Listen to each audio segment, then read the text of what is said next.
যতদিন আল্লাহ পাক বাঁচিয়ে রাখেন, আমরা যেন সর্ব অবস্থায় আল্লাহ পাকের বেশি বেশি শুকর আদায় করতে পারি। আল্লাহ তৌফিক দিন বলে আমিন।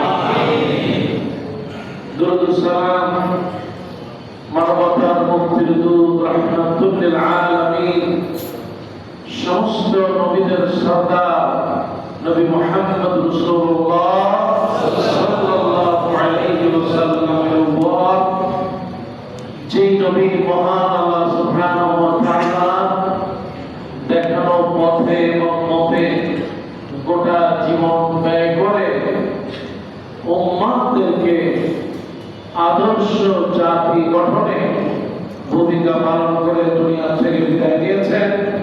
আল্লাহর কাছে সাহায্য চাই, আমরা যারা মসজিদুল্লাহ মুসল্লি, আল্লাহ পাকের কিয়ামতের কঠিন মুসিবতের সময় নবীজির হাতে হাত রেখে আমাদেরকে যেন একত্রে জান্নাতে যাওয়ার তৌফিক দান করে বলে আমিন। দুরূদ ও সালাম সমস্ত নবী, সিদ্দিকীন, শুহাদা, সালিহিন, যারা যুগের পরে যুগ মহান আল্লাহ সুবহানাহু ওয়া তাআলা দ্বীনকে, মহান আল্লাহ সুবহানাহু ওয়া তাআলা তাওহীদকে, আল্লাহ সুবহানাহু ওয়া তাআলার বড়ত্বকে প্রমাণের সাথে গোটা জিন্দেগি আল্লাহর জন্য বিলিয়ে দিয়েছেন, শাহাদাত বরণ করেছেন। শুহাদায়ে উহুদ, শুহাদায়ে বদর, শুহাদায়ে কারবালা সহ যারাই দুনিয়া থেকে শাহাদাত বরণ করেছেন, আল্লাহ সকলের শাহাদাতকে কবুল করুন বলে আমিন। সম্মানিত মুসল্লিয়ানে কেরাম, আমরা গত জুমায় খুবই গুরুত্বপূর্ণ একটি বিষয় আলোচনা করেছিলাম। আল্লাহ সুবহানাহু ওয়া তাআলা আমাদেরকে দুনিয়ার এই জিন্দেগিতে বিশেষ করে রোগ শোক যাই আসুক না কেন, আল্লাহ সুবহানাহু ওয়া তাআলা যেন আমাদেরকে সতর্ক থেকে বাকি জিন্দেগিটা আল্লাহ যেন সুন্দর মতো আমাদেরকে কাটানোর তৌফিক দেন বলে আমিন।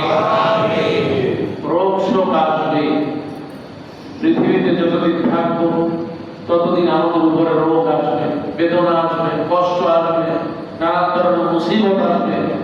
এই মুসিবত থেকে কেউ রেহাই পাবে না, কম হোক আর বেশি হোক, সর্ব অবস্থায় আল্লাহর উপর ভরসা করতে হবে। এটাই হলো মুমিনের কাজ। আল্লাহ পাক তাই তো বলেন যে ফাতাওয়াক্কালু আলাল্লাহ, যারা মুমিন নারী আর পুরুষ তারা আল্লাহর উপর ভরসা করবে। আল্লাহ পাক আমাদের সকল অবস্থায় আল্লাহর উপর ভরসা করার তৌফিক দিন বলে আমিন। দৈনন্দিন কিছু ব্যথা কষ্ট রোগ আমাদের কাছে হাজির হয়ে যায়, এজন্য আল্লাহ পাক শিফা দিয়ে দিয়েছেন। আল্লাহ সুবহানাহু ওয়া তাআলা মধুর মধ্যে অনেক রোগের নিরাময় দিয়েছেন, কালোজিরার ভিতরে দিয়েছেন। আল্লাহ সুবহানাহু ওয়া তাআলা যতগুলো ফল দিয়েছেন, সব ফল কোনো না কোনো কল্যাণে আমাদের জন্য সৃষ্টি করেছেন। সুবহানাল্লাহ। এই যে আপনার সামনে কাঁচা পেঁপে, এটা তো আমরা মনে করি সামান্য একটা জিনিস, ছাদের উপর লাগাই দিয়েছেন হয়ে গেছে মাশাআল্লাহ, খায় না ফেলায় দেয়।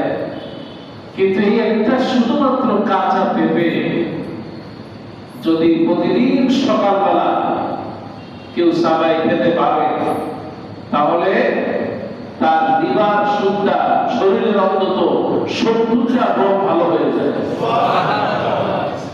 একটা কাঁচা পেঁপে, আমাদের দেশে কাঁচা পেঁপের দাম কম আর পাকা পেঁপের দাম বেশি। কিন্তু পৃথিবীতে সব জায়গায় আপনি এমনকি ভারতে যান, পাকিস্তানে যান, আরব বিশ্বে যান, কাঁচা পেঁপের দাম খুব বেশি। কারণ এই কাঁচা পেঁপে শরীরকে একেবারে মসৃণ বানিয়ে দেয়। আপনার শরীরের ভিতরে বিশেষ করে পেট হচ্ছে মানুষের রোগের লিপু। এই কাঁচা পেঁপে খালি পেটে অনেকে হয়তো কষের কারণে খেতে পারেন না, এই জন্য একটা পিঙ্ক সল্ট একটু লাগায় দরকার হয় খেয়ে নিয়ে। এটা মানুষের জীবনে অনেক উপকারী একটি ফল।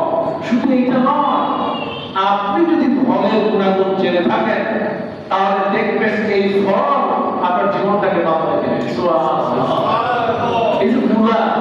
অনেকে খাইতে চায় না, কিন্তু মূলা অনেক রোগের প্রতিষেধক। চিনতে হইবে যে কি খাইলে কি হয়। আল্লাহ পাক প্রত্যেকটা রোগের আল্লাহ ওষুধ দিয়ে দিয়েছেন। আয়াতুল কুরসি রাসূলুল্লাহ সাল্লাল্লাহু আলাইহি ওয়াসাল্লাম বলেছেন, সকল প্রকার ওষুধ মরতে দেরি হবে। এই প্রত্যেক পাঁচ ওয়াক্ত নামাজের পর আয়াতুল কুরসি পড়বে, ঘুমাতে যাবে আয়াতুল কুরসি পড়বে, মৃত্যুবরণ করার পর জান্নাতে চলে যাবে। এটা একটা রোগের ওষুধ। কাজেই আল্লাহর কাছে সাহায্য চাই। আল্লাহ পাক গত জুমায় যে আলোচনা করলাম, আমাদের উপরে যত রোগ শোক বেদনা যা আছে, আল্লাহ যেন আমাদেরকে উত্তম সময়ের মাধ্যমে আল্লাহ যেন আমাদের জীবনটাকে সুন্দরময় করে দেন, বলে আমিন। সম্মানিত মুসলিম ইকরাম, আপনারা অবশ্যই অবগত আছেন যে নতুন একটি মাস আরবি হিজরি সনের নতুন বছর শুরু হয়ে গেল। আল্লাহর কাছে রাসূলের কাছে সময়ের দাম অনেক বেশি। সময় চলে যাচ্ছে, সময় সেটাই হলো জীবন। আর ওয়াক্ত হুয়াল হায়াত। কেউ যদি প্রশ্ন করে জীবন কি, তাহলে খুব বেশি দূরে যাওয়া লাগবে না, আপনি জবাব দিয়ে দেন সময়। সময়টাই হলো মানুষের জীবন। সময় চলে যাচ্ছে না যেন তার জীবনটা আস্তে আস্তে গড়িয়ে যাচ্ছে, বরং যেমনি করে আস্তে আস্তে গড়ে যায়। এই পৃথিবী যত মহৎ ব্যক্তি হোক না কেন, যত যাই হোক, বরফের গুণ হচ্ছে সে আস্তে আস্তে গলে যাবে। মানুষের জীবন আল্লাহ পাক সৃষ্টি করেছেন এই কারণে আস্তে আস্তে তার জীবন ফুরিয়ে যাবে। মানুষের বয়স বাড়ে না, মানুষের বয়স কমে, তার গমনটা আস্তে আস্তে সামনে চলে আসে। এই জন্য সময়ের গুরুত্ব মানুষের জীবনে অনেক বেশি। এই সময়কে কেন্দ্র করেই এই নতুন বছর হিজরি সন খলিফা ওমর ফারুক রাদিয়াল্লাহু তাআলা আনহুর খেলাফতের তৃতীয় অথবা চতুর্থ বছরে বিখ্যাত একজন সাহাবী আবু মুসা আশআরী রাদিয়াল্লাহু তাআলা ওমর ফারুক রাদিয়াল্লাহু তাআলাকে চিঠি লিখলেন, আমিরুল মুমিনিন, আপনি তো চিঠি দিয়েছেন, কিন্তু চিঠিটা কবে দিয়েছেন, কোন মাসে দিয়েছেন, কি অবস্থা আমাদের তো জানা নাই। আপনার চিঠিটা যদি তারিখ দেওয়ার কোনো ব্যবস্থা থাকতো তাহলে ভালো হতো। আমিরুল মুমিনিন তিনি এবার সাহাবীদেরকে নিয়ে বসলেন। সাহাবীরা এবার সবাই মিলে সম্মত হলো একটা হিজরি ক্যালেন্ডার, যেমন ইংরেজিতে ক্যালেন্ডার আছে, বাংলা একটা ক্যালেন্ডার আমাদের দেশের জন্য আছে, ঠিক আরব বিশ্বের আমিরুল মুমিনিন খলিফাতুল মুসলিমিন তিনি একটি ক্যালেন্ডার তৈরি করলেন। 12টা মাস দিলেন, কেননা আল্লাহ পাক সূরা তাওবার ভিতরে 4টি মাসের কথা উল্লেখ করে দিয়েছেন, 4টি মাস। এই জন্য 12টা মাস দিয়ে আল্লাহ রাসূল সাল্লাল্লাহু আলাইহি ওয়াসাল্লামের সাহাবী আমিরুল মুমিনিন ওমর ফারুক রাদিয়াল্লাহু তাআলা তিনি একটি ক্যালেন্ডার করলেন। আর এটা শুরু করলেন নবী করিম সাল্লাল্লাহু আলাইহি ওয়াসাল্লামের সেই মক্কা থেকে মদিনায় হিজরতের শুরু দিয়ে, এই জন্য এটার নাম হলো হিজরি ক্যালেন্ডার। সুবহানাল্লাহ। মানুষের জীবনে হিজরতের গুরুত্ব অনেক বেশি। হিজরত শুধুমাত্র এই জায়গা থেকে আরেক জায়গায় স্থানান্তরের নাম নয়, বরং হিজরত ইন্নাল হিজরাতা মা'নাহা আল-ইবতিদাউ আনিশ শাইই ওয়া তারাকাহু।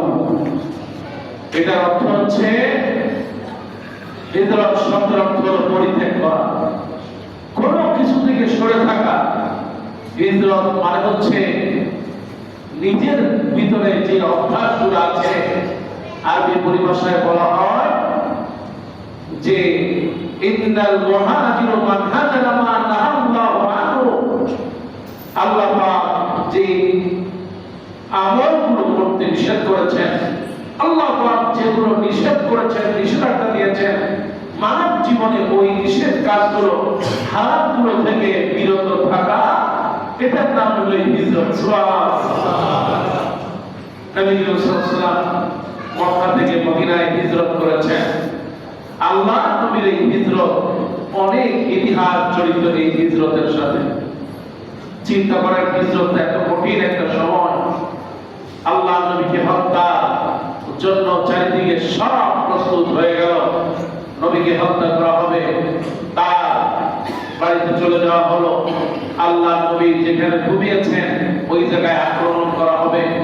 আল্লাহ নবী সাল্লাল্লাহু আলাইহি ওয়াসাল্লাম বুঝতে পেরে তিনি হযরত আলী রাদিয়াল্লাহু তাআলাকে বলেন, আলী, আমি চলে যাচ্ছি মদিনায়, তবে আমি তোমাকে আমার জায়গায় স্থলাভিষিক্ত করে গেলাম। সকালবেলা হতে পারে তোমার উপরে অনেক বিপদ মুসিবত আসতে পারে, কাজেই তুমি এই যে আমানতগুলো মানুষ আমার কাছে দিয়েছিল, শত কষ্ট হলো এই আমানতগুলো মানুষের কাছে পৌঁছায় দিন। সুবহানাল্লাহ। আল্লাহ নবী হিজরত করলেন, কিন্তু মানুষের সম্পদগুলো দিয়ে গেলেন, আমানতগুলো নবী দিয়ে গেলেন। আর তারই উম্মতেরা আজকে যখন চলে যায় কিংবা পালায়, তখন মানুষের আমানত শুধু দেয় না, পালে আরো অতিরিক্ত নিয়ে পালায়। কথা ঠিক কি? নবী করিম সাল্লাল্লাহু আলাইহি ওয়াসাল্লাম এত বেশি আলীকে ভালোবাসতেন, নিজের বিছানায় আল্লাহ রাসূল তাকে রাখলেন। আর আলীও আল্লাহ রাসূলকে খুব বেশি ভালোবাসতেন। একবার আল্লাহ নবী আলীকে জিজ্ঞেস করেন, আলী, মসজিদে নামাজের পরে নবী জিজ্ঞেস করেন, আলী, মৃত্যু কত দূর? হযরত আলী বলেন, ইয়া রাসূলুল্লাহ, মৃত্যুকে আমি এত বেশি ভয় পাই, আমি এক ওয়াক্ত নামাজ পড়ি, আর এক ওয়াক্ত পড়ার আগে আমি ভাবি হয়তো মৃত্যু চলে আসবে।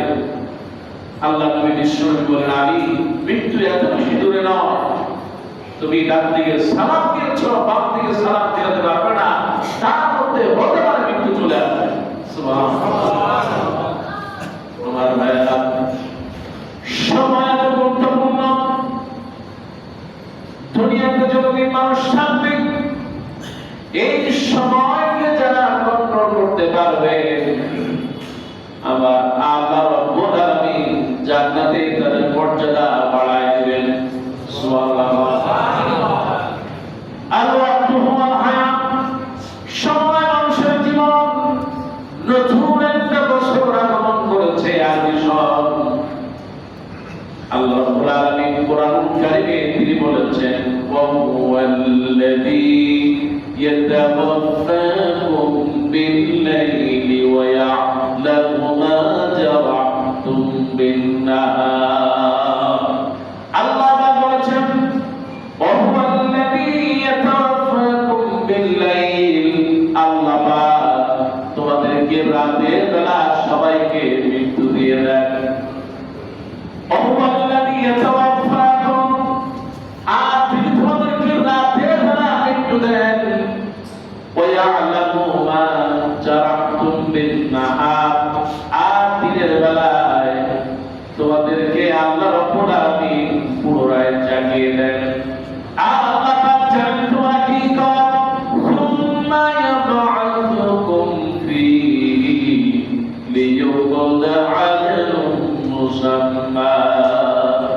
আল্লাহ পাক রাতের বেলা মৃত্যু দেন, আবার দিনের বেলা তোমাদেরকে জাগায় দিয়া আজালুম মুসাম্মা, তোমাদের জন্য যে একটা সময় দেওয়া আছে, একটা বয়স দেওয়া আছে, ওই বয়স পর্যন্ত আমার আল্লাহ তোমাদেরকে পৌঁছায় দেয়।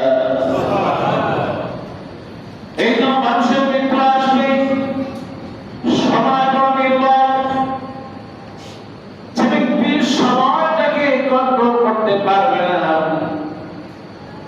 কিতাবের ভাষায় বলা হয় সময়টা হলো একটা তরবারির মতন। এই তরবারি যদি আপনি কাটতে না পারেন, তাহলে ওই তরবারি দিয়ে কিন্তু আহত হয়ে যাবে।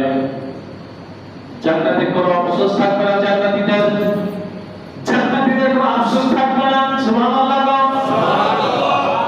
যারা জান্নাতে যাবে, নারী আর পুরুষ, কারো কোনো আফসোস থাকবে না। যাওয়া পাওয়ার কোনো শেষ থাকবে না।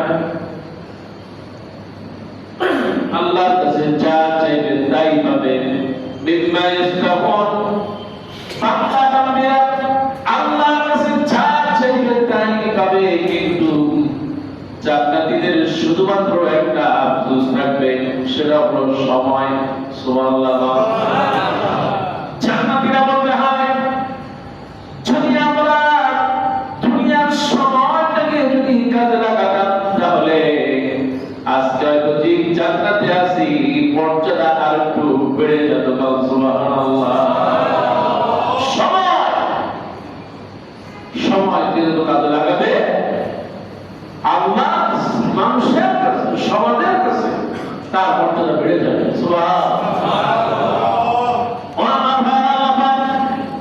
এই সময় আল্লাহকে পৃথিবী সৃষ্টি করেছেন সময় আজ আছে কালকে থাকবে না আল্লাহ পাক তাই তো কোরআনুল কারীমের মধ্যে বলেন আর রহমানু আল্লামাল কুরআন খালাকাল ইনসান আল্লামাহুল বায়ান আশ-শামসু ওয়াল কমারু বিহুসবান একটু ধরে বলুন সুবহানাল্লাহ সবাই বলেন সুবহানাল্লাহ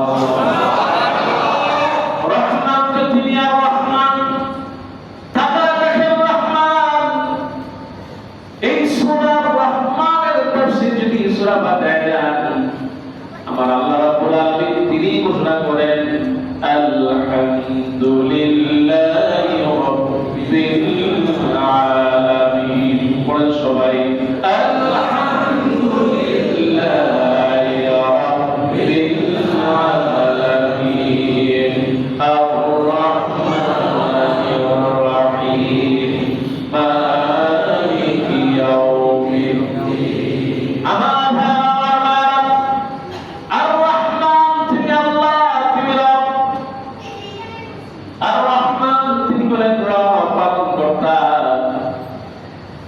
তিনি এমন একজন রব আর রহমান ও আল্লামাল কুরআন এই কোরআনকে শিক্ষা দিয়েছেন তিনি কে আল্লাহ আর ধরে বলে আল্লাহ আমার আল্লাহ কোরআন শিক্ষা দিয়েছেন মানুষকে যাতে সময়টাকে কাজে লাগায় সুবহানাল্লাহ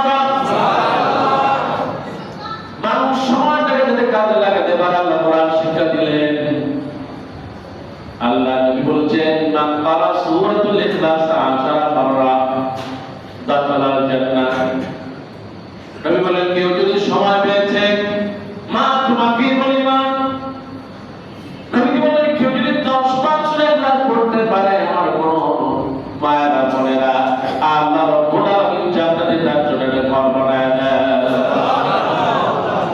এই জন্য আর রহমান আল্লামাল কুরআন আল্লাহ কোরআন শিক্ষা দেন এক নম্বরে সুবহানাল্লাহ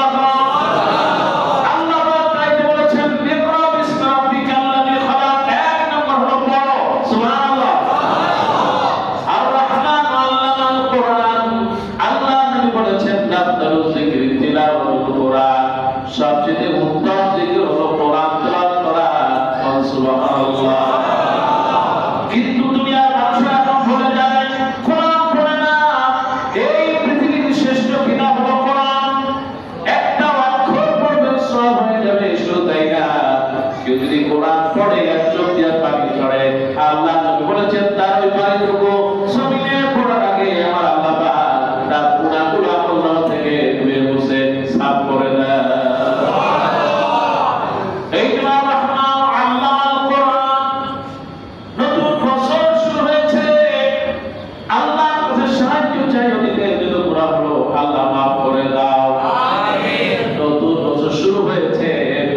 কোরআন পড়ার তৌফিক দাও বলে আমিন আল্লাহ পাক রহমান আল্লামাল কোরআন খালাকাল ইনসান মানুষ বানিয়েছেন কে আল্লাহ সৃষ্টি করেন আল্লাহ মানুষ সৃষ্টি করেন বলে দিয়েছেন বান্দারে আমি তোমাদেরকে এই জন্য সৃষ্টি করলাম ওয়া মা খালাকাতুল জিন্না ওয়াল ইনসা ইল্লা লিয়াবুদুন মানুষকে এই জন্য মানুষ যাতে করেছি এবং মানুষকে বানিয়েছি যাতে তারা ইবাদত করবে শুধুমাত্র যার তিনি কে আল্লাহ মুসলমান সবাই বলে ইবাদত করব যার তিনি কে আল্লাহ আল্লাহ কেন ইবাদত বেশি করে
বছর ছিলাম, 7টা বছরে প্রায় 32টা ডিস্ট্রিক্ট আছে।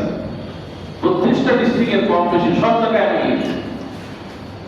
মিশরের 32টা ডিস্ট্রিক্টের প্রায় 33টা মতো ভাষা। ভাষা আপনি বাংলাদেশের দিকে ঢোকেন, আপনি চলে যান কক্সবাজারের ভাষা আর পঞ্চগড়ের ভাষা দুইটা কি এক হবে? বলে আপনি চলে যান বরিশাল, আপনি চলে যান ময়মনসিংহ, এক এক দেশের এক এক ভাষা। শিক্ষাগুলোকে আমার মানুষের ভাষা একরকম, পিঁপড়া খাটতেছে পিঁপড়ার ভাষা একরকম। পিঁপড়ার যে ভাষা আছে এই কথা আমার আল্লাহ পাক হযরত সুলাইমান আলাইহিস সালামকে বুঝায় দিলেন। সুবহানাল্লাহ। পিঁপড়া কথা বলে, অথচ আমরা পিঁপড়া বলে দৌড়ে মেরে ফেলি। পিঁপড়া যদি আপনার কোনো ক্ষতি না করে কেউ মারবেন না। এই পৃথিবীতে কোন প্রাণী আল্লাহ নবী বিশ্ব নবী বলেছেন যে তোমার ক্ষতি না করবে এটাকে মারা যাবে। এই পৃথিবীর সব প্রাণীর ভাষা আছে। পানির ভিতরে তিমি মাছ, তাদের ভাষা আছে। সুবহানাল্লাহ। জঙ্গলের ভিতরে গভীর জঙ্গলে সুন্দরবন চলে যান, খাগড়াছড়ি চলে যান, আপনার রাঙামাটি, এত বিশাল এরিয়া, হাজার হাজার মাইল দেখবেন শুধু বন আর বন। আজকে মানুষ একটা গাছ হলে পাল্লা দেয়, কে দেবে, এই ভাই নেবে না ওই ভাই নেবে। কিন্তু এই বনের ভিতরে বিশাল বিশাল গাছ কাটতেও পারে না, ওগুলো নিয়ে আসার কোনো কায়দা নাই। আবার আল্লাহ পাক বলেন আমি আল্লাহ পাক এগুলো সৃষ্টি করেছি। সুবহানাল্লাহ। আল্লাহ কোরআনুল কারীমের মধ্যে বলেন এই যে ছোট্ট একটা বিচি, এই বিচিটার মুখটা আমি আল্লাহ ফাটায় দিয়া একটা গাছ বানায় দেই। কে এই বিচিটা ফাটায় দেয়? এই যে জমিন আল্লাহ পাক করেছেন, জমিনে আমি মাটি, আমি আল্লাহ পাক যদি এই জমিনের মাটি রসটা শুকায় দেই, তামাম পৃথিবী আর টিকে থাকতে পারবে না। 100 বিল্ডিং হয়ে যায়, মাটি যদি তার শক্তি খরিয়ে ফেলে আর এই বিল্ডিং থাকবে না, বসে পড়বে। ও আমার ভাইরা, এই জন্য আল্লাহ রাব্বুল আলামিন বলেছেন আর রহমানু আল্লামাল কুরআন খালাকাল ইনসানা আল্লামাহুল বায়ান। আমি তোমাদেরকে বায়ান শিক্ষা দিলাম, এই জন্য বায়ান শিক্ষা দিয়েছি, সুন্দর কথা বলবা। আমার আল্লাহ পাক বলেন বান্দা যা বলে সব ফেরেশতা রেকর্ড করে ফেলে। কোরআনের সাক্ষ্য দেয় মা ইয়ালফিযু মিন কাওলিন ইল্লা লাদাইহি রাকীবুন আতীদ। বান্দা এমন কোন কথা বলে না যা ফেরেশতা রেকর্ড করে না। সুবহানাল্লাহ। পৃথিবীতে অনেক মানুষেরা ছিল, আর বিশ্বে অনেক পরিবার আছে যারা শুধু কোরআন দিয়ে কথা বলে।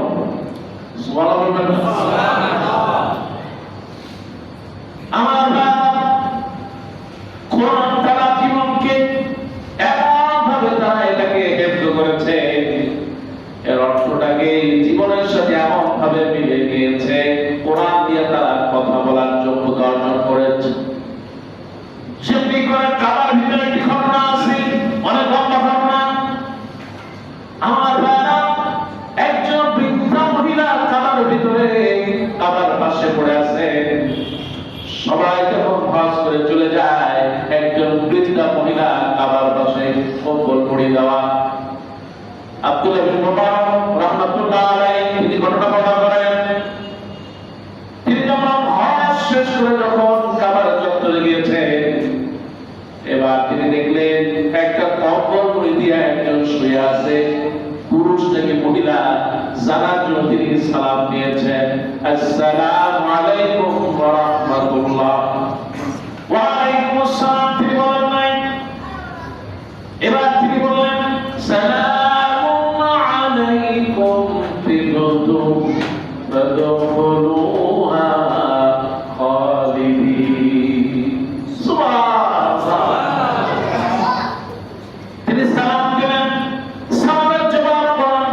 আছে, কতদিন ধরে পড়ে আছে।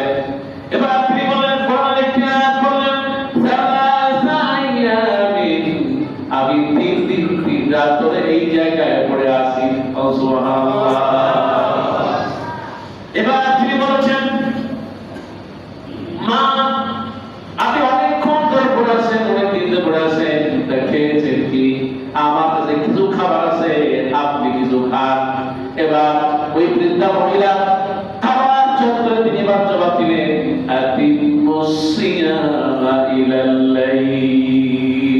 আল্লাহ বলেছেন তোমরা তোমাদের রোজাকে রাত পর্যন্ত, সন্ধ্যা পর্যন্ত তোমরা লম্বা করো। তার মানে হলো, ও মুরব্বী, আমি রোজা রেখেছি, আমি কিছু খেতে পারবো না। এবার বৃদ্ধা মহিলাকে প্রশ্ন করা হয়, আপনি নফল রোজাই তো হয়তো রেখেছেন, কিন্তু আপনি যদি ভাঙেন কোনো অসুবিধা হবে না। এবার বৃদ্ধা মহিলা আরেকটা আয়াত দিয়ে তার জবাব দিয়ে দেন। এবার বৃদ্ধা মহিলাকে প্রশ্ন করা হলো, মা কোথা থেকে আপনি এসেছেন, কোথায় আপনি যাবেন? কারণ কোরআনুল কারীমে তো বাংলাদেশের কথা নাই, ওড়িশা, খাগড়াছড়ি, নোয়াখালীর কথা নাই। এবার মহিলা কি জবাব দিলেন? সুবহানাল্লাহ বলেন। এবার মহিলা জবাব দিচ্ছেন, সুবহানাল্লাযী আসরা বিআবদিহি লাইলান মিনাল মাসজিদিল হারাম ইলাল মাসজিদিল আকসা। এই আয়াতটি জবাব দিলেন, তিনি আয়াতকে তিনি বোঝাতে চাইলেন আমি ফিলিস্তিন থেকে এসেছি, তার কারণ বাইতুল মুকাদ্দাস হলো ফিলিস্তিন। সুবহানাল্লাহ। এই সেই ফিলিস্তিন যে জায়গায় আমার আল্লাহ নবী বিশ্বনবীকে আমার আল্লাহ রাব্বুল আলামিন মক্কা থেকে আল্লাহ পাক ওই জায়গা দিয়ে তারপরে ইসলামে রাজ করিয়েছেন। সুবহানাল্লাহ। বৃদ্ধা মহিলারা একজন বিদেশি মহিলা তাপসী রমণী, কোরআনের প্রতি এত দখল দেখে আব্দুল্লাহ বিন মুবারক রাহমাতুল্লাহ আলাইহি তিনি এবার বুঝতে পারলেন, আরে এরকম একজন মানুষ, তাকে তো একাকী ফেলে দেখা যাওয়া যায় না। এবার তিনি তাকে বললেন, মা আপনার কি আমার একটা উট আছে, আপনি যদি বলেন আমি আপনাকে পৌঁছায় দিয়ে আসতে পারি। এবার বৃদ্ধা মহিলা বললেন, তুমি যদি আল্লাহর জন্য কিছু করো তাহলে আমার আল্লাহ পাক সেটারে জানবেন, সওয়াব দিয়ে দিবেন। সুবহানাল্লাহ।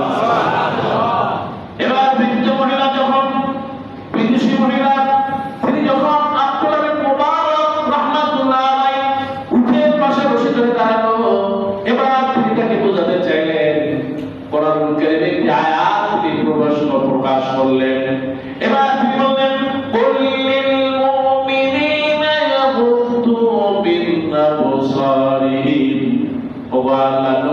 আপনি প্রত্যেক প্রকারের নারী না পুরুষদেরকে বলে দেন তার জন্য পরম নারী থেকে চক্ষুকে নির্মগামী করে।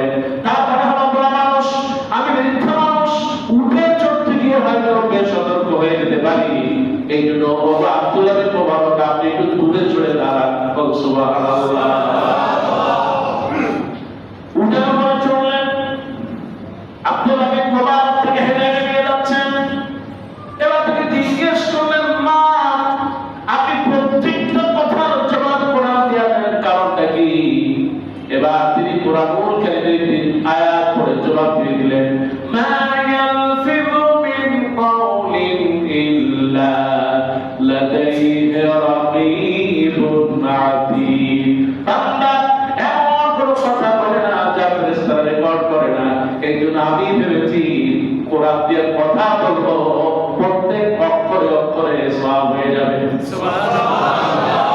সুবহানাল্লাহ। এবার আব্দুল্লাহ বিন মুবারক তিনি খুব চালাক মানুষ, বুড়ি মহিলা, তিনি কোরআন দিয়ে কথা বলতেছেন, তারা নিজের বাপকে জবাব দিয়ে কথা বলাবো। এবার তিনি তাকে জিজ্ঞেস করলেন, না আপনার ছেলে মেয়ে আছে নাকি? এবার বৃদ্ধা মহিলা কোরআন দিয়ে জবাব দিয়ে দেন,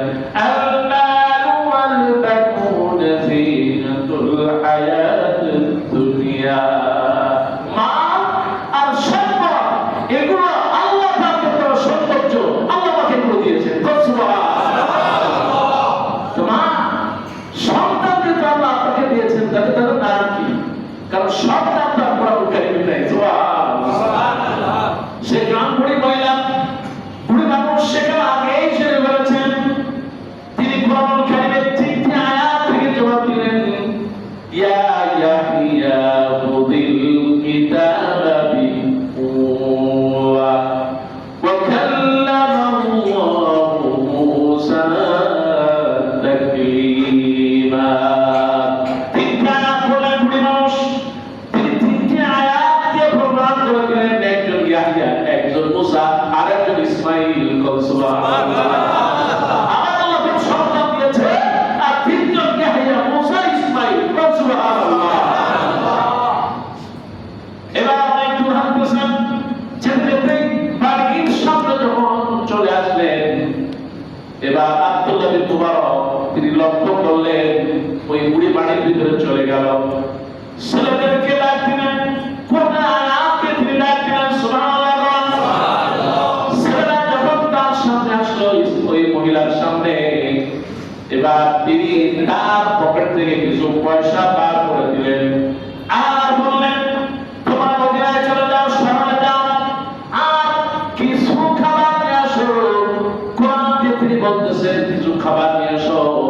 খাবার নিয়ে আসার পর আব্দুল্লাহ বিন মুবারক তার সামনে রেখে এবার তিনি কোরআন কারিমের একটি আয়াত তেলাওয়াত করে বললেন, কুলু মিন হানিয়াম মারিয়া। আব্দুল্লাহ বিন মুবারক, তুমি এত কষ্ট করেছো, আর আমার থেকে একটু সামান্য কিছু খাও, এছাড়া তো আমার দেওয়ার কিছুই নাই। সুবহানাল্লাহ।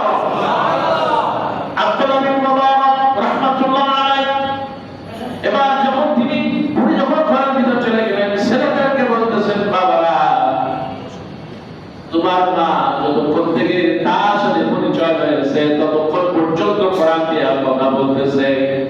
উনি এমনি করে কতদিন কথা বলেন? ছেলেরা বলতেছে, ও আল্লাহ বান্দা শুনেন, আমার মা এত বিদুষীরা, তাপসীরা, মনিয়া, এত বুজুর্গ, আমরা অন্তত জন্মের পর থেকে 50 বছরের বেশি হবে মা কোরআন ছাড়া কথা বলে না। মুসলমানদের কথা সুবহানাল্লাহ। তারাও ছিলেন মা। আমাদের দেশে বর্তমানে মহিলারা রাত 3টা থেকে ভোর পর্যন্ত তারা বিশ্বকাপ খেলা নিয়ে ব্যস্ত।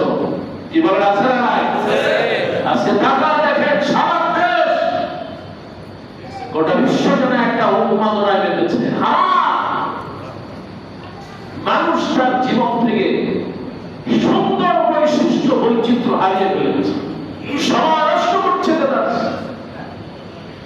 নাটক, সিনেমা, ইউটিউব, ফেসবুক, নানা জিনিসের মাধ্যমে শয়তান ওয়াসওয়াসা দিচ্ছে। আল্লাহ পাক নিষেধ করে দিয়েছেন, খবরদার সময়কে নষ্ট করো না। অপচয় করা হারাম, অপচয়কারী শয়তানের ভাই। অপচয়কারী খাবার দাবার না, সবচেয়ে মানুষের বড় আফসোস হবে সময়কে নষ্ট করা। আহালকে আমাদের মানুষ বলবেন, ইয়া লাইতানি কুনতু তুরাবা। আরে দুনিয়ার কিভাবে সময় আর জীবনটাকে নষ্ট করেছি। আজকে আমাদের উপরে যে অপমান আর বঞ্চনা আর বঞ্চনা, আজকে যদি মাটি হয়ে যেতাম কতই না ভালো হতো।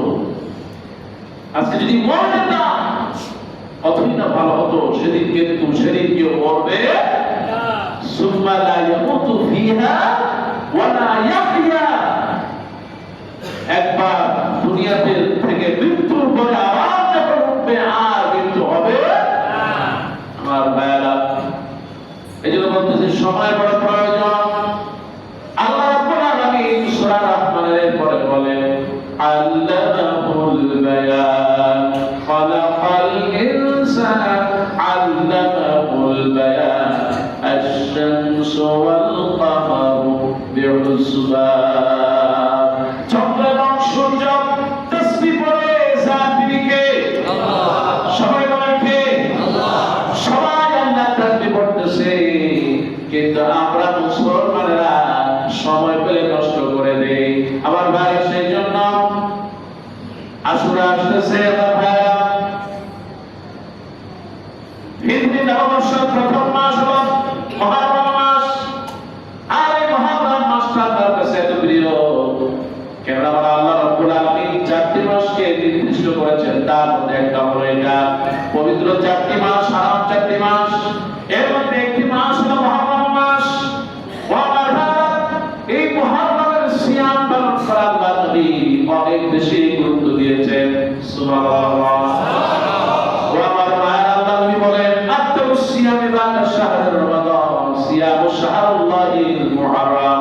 মুহররম মাসের মর্যাদা তো বেশি, রমজান মাসের পর এই মাসে এই আশুরার এই 10 দিনের রোজাটা আল্লাহর নিকট সবচেয়ে বেশি প্রিয়। আল্লাহ নবী বলেন কিভাবে, সিয়াম আশুরা, কেউ যদি আশুরার দিন রোজা রাখতে পারে, আহতাসিবু আলাল্লাহি আইয়ুকাফিরাস সানাতাল্লাতী ক্বাবলাহু। আল্লাহ নবী বলেছেন, কোন মা বোনেরা যদি এই আশুরা রোজা রাখে, অতীতের 1 বছরের গুনাহগুলো আল্লাহ দিয়ে মুছে সাফ করে দেয়।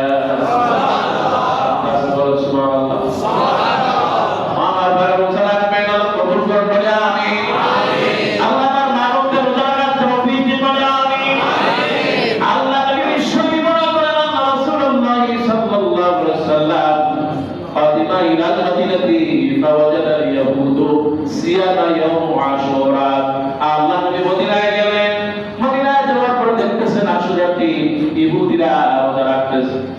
فقال لهم رسول الله আল্লাহ নবী তাদেরকে বললেন, মা হাযাল ইয়াওম আল্লাযী তাসুমুনাহু, আজকে কি কারণে ও ইহুদিরা তোমরা রোজা রাখো?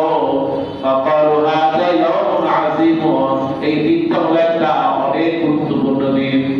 নাজ্জাল্লাহু ফীহি মূসা ওয়া কওমাহু ওয়া বারাকা ফিরআউনা ওয়া কওমাহু। আল্লাহ পাক মূসা আলাইহিস সালামকে তার জাতি সহ আল্লাহ পাক লোহিত সাগর পার করে দিয়েছেন, আর মূসা তার 14 গোষ্ঠী সহ আল্লাহ পাক উপায় দিয়েছেন।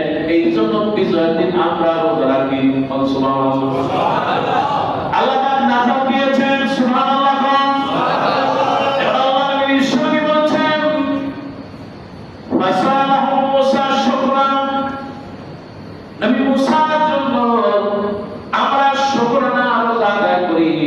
ইহুদিরা যখন বললেন, এবার আল্লাহ নবী বলেন, ফানাহনু নাসুমুনাহু ফাকাল রাসূলুল্লাহ ফানাহনু আহাক্কু ওয়া আওলা। তোমরা ইহুদিরা মূসার জন্য রোজা রাখো, এই স্মৃতির জন্য রোজা রাখো। আল্লাহ বিধান দিয়েছেন এই জন্য রোজা রাখো, কিন্তু তোমরা ইহুদির চাইতে আমাদের এই নবী আমার ভাই মূসা আমরা হকদার আর বেশি, আমরাও রোজা রাখবো। সুবহানাল্লাহ। আল্লাহ নবী নিজে রোজা রাখলেন। সুবহানাল্লাহ। এবার বিশ্বনবী বলেছেন, আল্লাহ যদি আমাকে বাঁচায়, শুধু 10 তারিখ নয়, আমি নবী 9 তারিখও রোজা রাখবো। সুবহানাল্লাহ। কারণ 10 তারিখ ইহুদিরা রোজা রাখে, আল্লাহ নবী বলেন আমরাও 10 তারিখ রাখবো, এমনকি 9 তারিখও রাখবো। সুবহানাল্লাহ। কাজে এই মাসের এই রোজার বরকত অনেক বেশি। আল্লাহ রোজা রাখার তৌফিক দান বলে আমিন। আমার ভাইরা, এই আশুরার মাস অনেক বরকতের মাস। এই মাসের ভিতরে একটা দিন আছে 10ই মুহররম, কারবালার দিন বলা হয়। কারবালার সাথে আশুরার কোনো সম্পর্ক আর ধরে বলে ঐতিহাসিক কিছু ঘটনা ঘটেছে। আমার আল্লাহ নবী বিশ্বনবী বলেছেন এই দিনটা এত বেশি গুরুত্বপূর্ণ, তার কারণ হলো এই দিনটাতে খালাকাল্লাহু, আল্লাহ পাক সৃষ্টি করেছেন, আরদুস সামাওয়াতি ওয়াল আরদ, আল্লাহ পাক এই দিনে আসমান জমিন तमाम পৃথিবী বানিয়েছেন। সুবহানাল্লাহ। আশুরার দিন অনেক বেশি গুরুত্বপূর্ণ। এই দুনিয়া ধ্বংস হয়ে যাবে জুমার দিন, আশুরার দিন। সুবহানাল্লাহ। আল্লাহ পাক খালাকাল্লাহু আদম আলাইহিস সালামকে সৃষ্টি করেছেন এই দিনে, এই পৃথিবী বানিয়েছেন এই দিনে, মুসা আলাইহিস সালামকে রক্ষা করেছেন এই দিনে, ফেরাউনকে ডুবিয়েছেন এই দিনে। কাজে এই দিনে অনেক মর্যাদা কে দিয়েছেন আল্লাহ।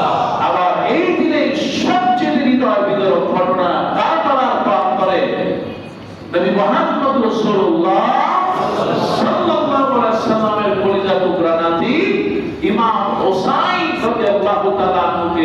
সব পরিবারে এমনকি বাচ্চা সন্তান হত্যা করেছে। সবাই বলে বলেন নাউযুবিল্লাহ। আশুরা আল্লাহর কাছে অনেক বেশি গুরুত্বপূর্ণ। কারবালায় সেদিন কি হয়েছিল আগামী জুমায় বলবো, আল্লাহকে হায়াতে বাঁচান ইনশাআল্লাহ। তবে আশুরার সাথে কারবালার কোনো সম্পর্ক আর কারবালার সাথে ইমাম হুসাইন রাদিয়াল্লাহু তাআলা শহীদের সাথে শিয়ারা যে সমস্ত আচরণগুলো করে এর সাথে মুসলমানদের কোনো সম্পর্ক। বিশেষ করে আপনি দেখবেন তাজিয়া মিছিল করে তারা, তারপরে চাকু দিয়া ছোট ছোট বাচ্চাদেরকে আর কিভাবে তাদেরকে আহত করা হয়, চাকু দিয়া শরীরটাকে, খঞ্জর দিয়া শরীরটাকে ক্ষত বিক্ষত করা হয়। হ্যাঁ, আল্লাহ পাক বলেছেন ওয়া তুলকু বিআইদিকুম ইলা তাহলুকা, খবরদার তোমরা তোমাদের হাত দিয়ে তোমরা ধ্বংস করে দিও নিজের ছোট ছোট সন্তান। আহারে, এই সন্তানটাকে একটা পিঁপড়ায় কামড় দিলে তাই সহ্য হয় না। সুবহানাল্লাহ। একটা মশায় যখন কামড় দেয়, তার মা, ছেলের বাচ্চার বাবা তার মাকে অন্তত কয়েকশোবার বলে কোনটাকে সারাদিন ঘরের ভিতর ছেলেটারা আমার কিভাবে মশায় কামড়ায়। সুবহানাল্লাহ। এত আদরের বাচ্চা, অথচ এই বাচ্চাদেরকে দিয়া রাস্তাঘাটে বিভিন্ন ময়দানে তারপরে এভাবে শরীর থেকে রক্ত ছড়ায়। এর চেয়ে কাপুরুষ, এর চেয়ে শয়তান আর কিছু হতে পারে? সেটা বাবা নয়, বাপ নামে গুলামরা। আল্লাহ হেদায়েত দিয়ে বলে আমিন। ইমাম হুসাইন রাদিয়াল্লাহু তাআলা শহীদ হয়ে গিয়েছেন। আমরা মর্মাহত ব্যথিত যে নবী ইমাম হুসাইন রাদিয়াল্লাহু তাআলা এত ভালোবাসতেন। সুবহানাল্লাহ। আল্লাহ নবীর সামনে সেজদা আছেন ইমাম হুসাইন, ছোট্ট শাহজাদা হুসাইন। আল্লাহ নবীর সেজদা আছেন ইমাম হুসাইন কাঁধের উপরে, আর ইমাম হাসান রাদিয়াল্লাহু তাআলা পিঠের উপরে বুকের মতো আছেন। হুসাইন কাম করেছেন আর ইমাম হাসান পিছন করে ঘোড়া চালাচ্ছেন, টপক টপক ঘোড়া চালায়। সেজদা দিয়েছেন আল্লাহ নবী, লম্বা সেজদা বলতেছেন না। সাহাবীরা চিন্তা করলেন আল্লাহ নবী বোধহয় মরে গেছেন, শহীদ হয়ে গেছেন, নবী দুনিয়া থেকে বিদায় নিয়েছেন। একজন সাহাবী তিনি সেজদা থেকে মাথাটা একটু উঁচু করলেন, লম্বা সময় হয়ে গেল। আল্লাহ নবী সালাম ফিরালেন, সাহাবীদেরকে প্রশ্ন করলেন, সাহাবীরা লম্বা সময় হয়ে গেছে। আল্লাহ নবী বিশ্বনবীকে সাহাবীরা প্রশ্ন করে, ইয়া রাসূলুল্লাহ, এত লম্বা সময় জামাতের সাথে কখনো সেজদা দেন নাই, কিন্তু আমি লম্বা সময় দিলেন, কারণটা কি? আল্লাহ নবী বললেন, আমার দুই নাতি হাসান এবং হুসাইন আমার পিঠের উপর উঠেছে, তারা খেলাধুলা করতেছিল। আমার আল্লাহ পাক আশাদিন থেকে আমাকে বলে দিয়েছেন যতক্ষণ খেলা শেষ না হয় সেজদার মধ্যেই থাকবে। সুবহানাল্লাহ।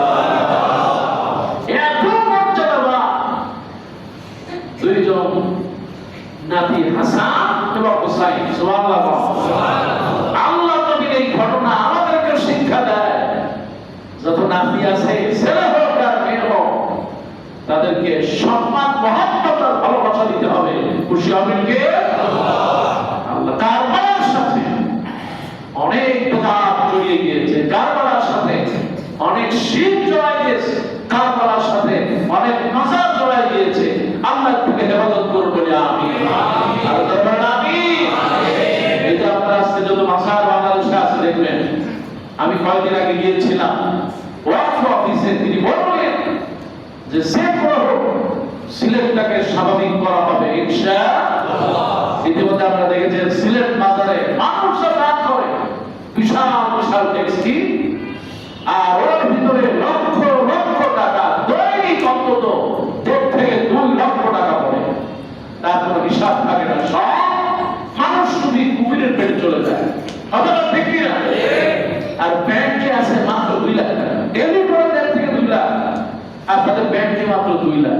শুধু সমাধান নয়, সারা পৃথিবীতে এরকম একটা মাজার ব্যবসা, শিরকের গুনাহ, এর থেকে আমাদেরকে মুক্ত থাকতে হবে ইনশাআল্লাহ।